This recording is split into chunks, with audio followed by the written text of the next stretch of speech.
आज की पढ़ाई है परमाणु की संरचना। परमाणु की संरचना के बारे में सबसे पहले थॉमसन साहब ने एक मॉडल दिया, जिसमें उन्होंने कहा कि परमाणु एक धनावेशित गोला है जिसके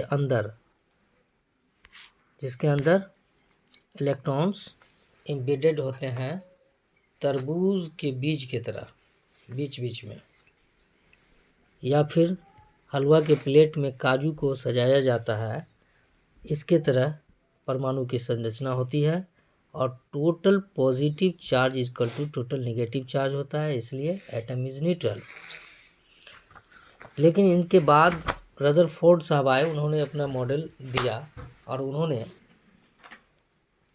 उन्होंने थॉमसन साहब की कमियों के बारे में बताया और उससे बेटर मॉडल उन्होंने दिया रदरफोर्ड साहब ने। और रदरफोर्ड साहब ने जो मॉडल दिया, उसके बाद बोर साहब आए, नील्स बोर, और उन्होंने रदरफोर्ड साहब की मॉडल की कमियों के बारे में उन्होंने बताया। अब ये प्रश्न पूछा जा सकता है कि रदरफोर्ड मॉडल की कमियां क्या हैं। तो उसकी कमी यह है कि पहला, आवेशित कण गोलाकार कक्ष में त्वरित होते हैं।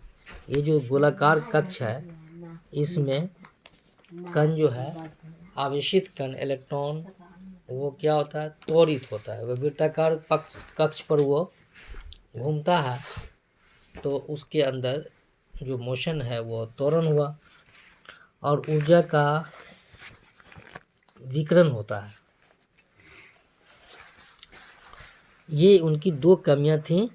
आवेशित कण गोलाकार कक्ष में त्वरित होते हैं और दूसरा ऊर्जा का विकिरण होता है, ये उनकी कमियां थीं। प्रश्न दूसरा, रदरफोर्ड के परमाणु मॉडल के अनुसार परमाणु के नाभिक में कौन सा अपरमाणु कण होते हैं। तो रदरफोर्ड के परमाणु मॉडल के अनुसार परमाणु के नाभिक में पॉजिटिव कण होते हैं, वो है प्रोटॉन। ये आज की पढ़ाई हुई।